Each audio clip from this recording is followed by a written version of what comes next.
Hello, I'm Professor Brian Boucher. Welcome back. In this video, we're going to take a look at some of the different methods that companies use to estimate the number for the expected bad debts during a period. We'll also talk about how bad debt expense and allowances for doubtful accounts show up on the statement of cash flows. And we'll talk about some methods that companies use to try to collect their accounts receivable more quickly. Let's get started. There are two basic methods that are used to calculate the amount of uncollectible accounts. I know accounting almost seems like Noah's Ark where there has to be two of everything.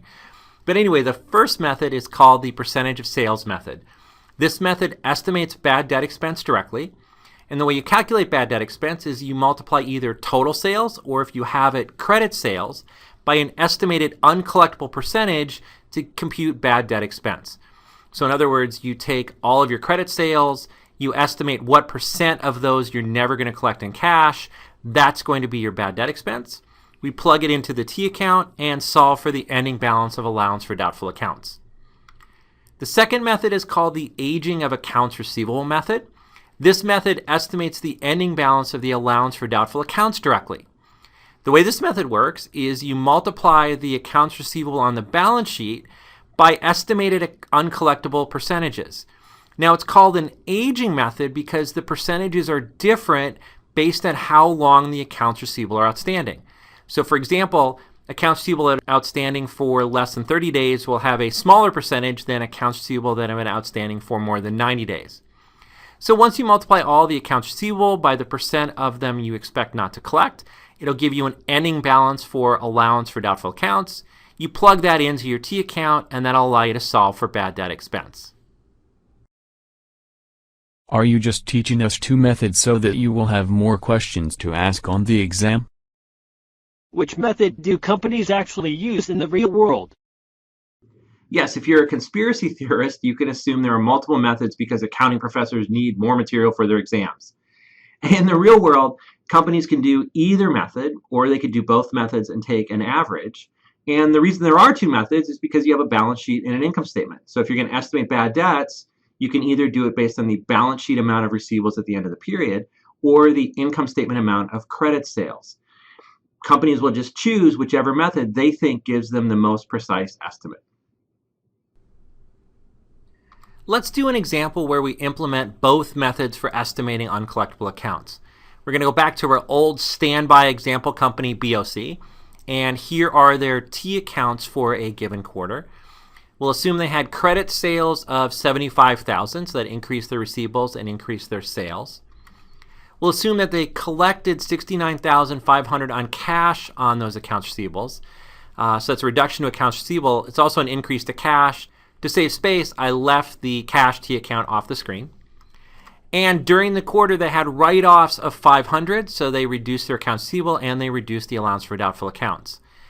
Now, all that's missing is what is the bad debt expense during the quarter, and then what's the ending balance and allowance for doubtful accounts. The first method we're going to use is the percent of sales method. So BOC had credit sales of $75,000 during the quarter, as we just saw. They estimate that 2% of the credit sales will be uncollectible.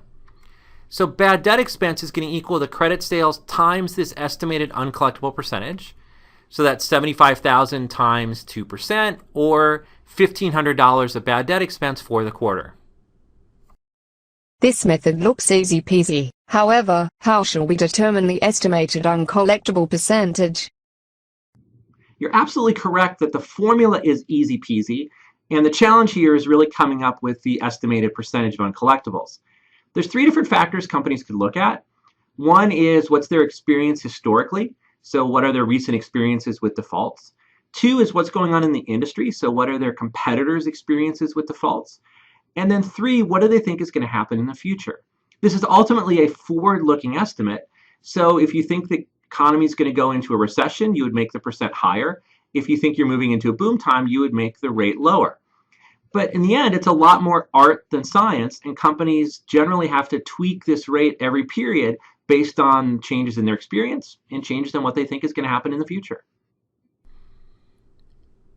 Now that we have bad debt expense, we can calculate the ending balance for the allowance for doubtful accounts.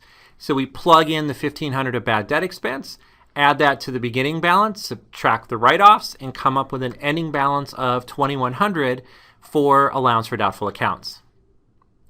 Now let's do the same estimate using the aging of accounts receivable method. So what we're going to do in this case is start with BOC's accounts receivable, which are $15,000 at the end of the quarter. Then we're going to group these accounts receivable by age, in other words, how long they've been outstanding. So of these 15,000, 8,000 have been outstanding less than 30 days, 4,000 from 31 to 60 days, 2,000 from 61 to 90 days, and then 1,000 have been outstanding for over 90 days. Then BOC estimates an uncollectible percentage for each age group. And as you'd expect, the estimated uncollectible percentage gets bigger the longer the receivables have been outstanding without being collected. Then we're going to compute the necessary allowance for each age group by taking the balance in the group times the percentage to get the allowance for that group. And then we just add up all the allowances to get the ending balance in allowance for doubtful accounts, which would be $1,900. This looks like a lot of math. How do you come up with all of those percentages? The same way that they get the percentages for the percent of sales method, combination of recent experience, industry trends, and their outlook in the future. And as I mentioned earlier, companies should use the method where they think they can get the best estimates. So do you think you can get the most precise estimates of the percent of sales that are going to be uncollectible? Or do you think you can get the best estimates of the percent of receivables in each aging category that will be uncollectible? Based on that assessment, that should determine which method you use. Now that we've calculated the ending balance and allowance for doubtful accounts, we need to calculate the bad debt expense for the quarter. So we put the ending balance in the allowance T account. We've got only one thing missing, that's bad debt expense. So if we take the ending balance plus the write-offs minus the beginning balance, we end up with $1,300 of bad debt expense. And that $1,300 will also show up on the income statement as bad debt expense. Whoa. These methods gave us different answers for bad debt expense. How can that be? Bad debts are bad debts. Should we rejigger the percentages to get the same answer? Yes, bad debts are bad debts. But unfortunately, they're all going to happen in the future, so we can't know with 100% accuracy what they're going to be. We got $1,500 under the first method and $1,300 under this method. Which one is correct? Who knows? We could split the difference and go with $1,400. We could choose the method where we're more comfortable with our estimate. But whatever we do, we're going to be wrong because we're trying to predict the future. The key is that we make our best estimate today, and then we adjust our estimates in the future as we learn more from our experience, and hopefully we'll get better at this over time. That ends our example looking at the different methods for computing bad debt expense. Next, I want to talk about how accounts receivable and bad debt show up on the statement of cash flows. Obviously, cash collections of accounts receivable are operating cash flows. And then the bad debt expense, the write-offs, and the recoveries are all non-cash transactions.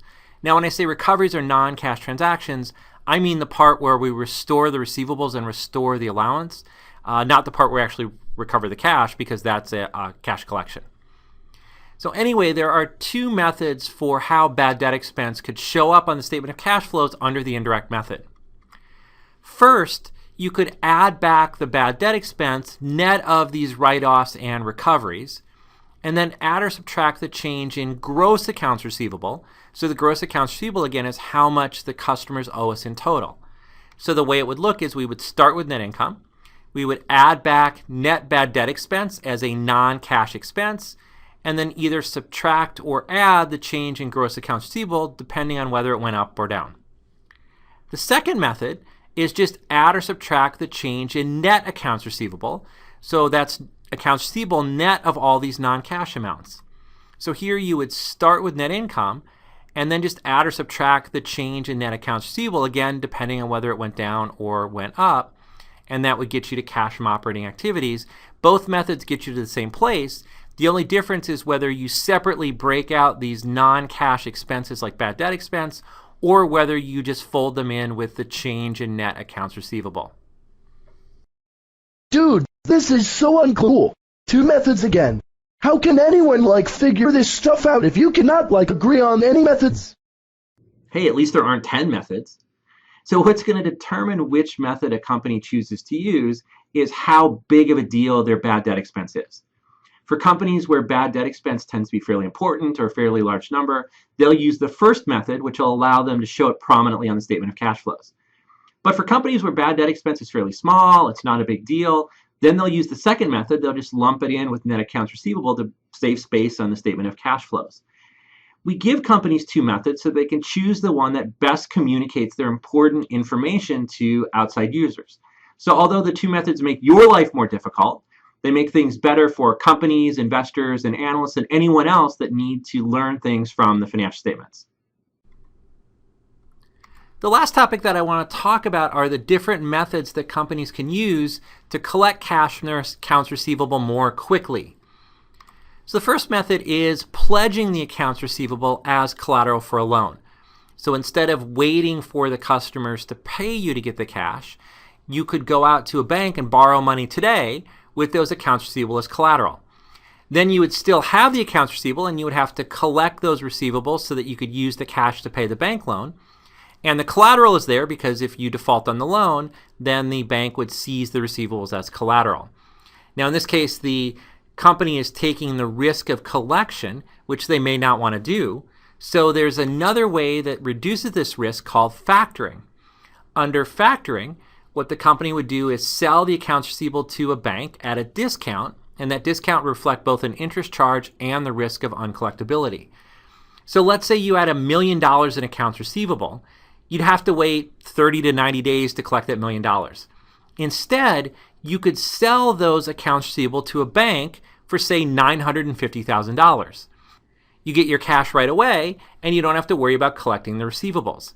Now, the reason the bank is paying you $950,000 instead of $1 million is that part of that reflects an implicit interest charge because now the bank has to wait to get the money back. And part of it reflects the risk of the receivables being uncollectible because the bank is now taking on that risk.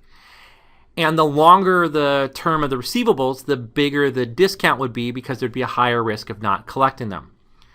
So for really long-term receivables, companies will sometimes do what is called a securitization. Under securitization, the company sells the accounts receivable to a separate legal entity called a variable interest entity that's created for the sole purpose of securitizing the receivable. The VIE then borrows money from the investing public and then uses the proceeds to buy the accounts receivable from the parent. It's actually just like the first two methods. Instead of borrowing from a bank, you're borrowing from anyone in the investing public that wants to buy a share of the securitized receivable. Excuse me, but what the lamb are you talking about? What does any of this have to do with the price of fish? It doesn't have anything to do with the price of fish. Is that some kind of New Zealand expression I've never heard of before? Anyway, I realize that securitization is beyond the scope of the course. I teach it in my second year elective at Wharton, and it's incredibly complicated. In fact, I think I had to teach it for about 6 years before I fully understood it myself. But I think it's important to at least touch on because I would argue securitization had a pretty prominent role in causing the financial crisis of 2007, 2008, and 2009. I also wanted to highlight these ways that companies can try to get the receivables off their balance sheet and collect cash faster, and factoring and securitization are certainly big ways to do that. So maybe if I ever get around to putting my second year elective out there as a MOOC, then you can watch 17 hours of me talking about securitization accounting. Did I just offer to do another MOOC on securitization accounting? Ooh, I need to go back and edit that out. So we've wrapped up all the different topics about accounts receivable that I wanted to cover.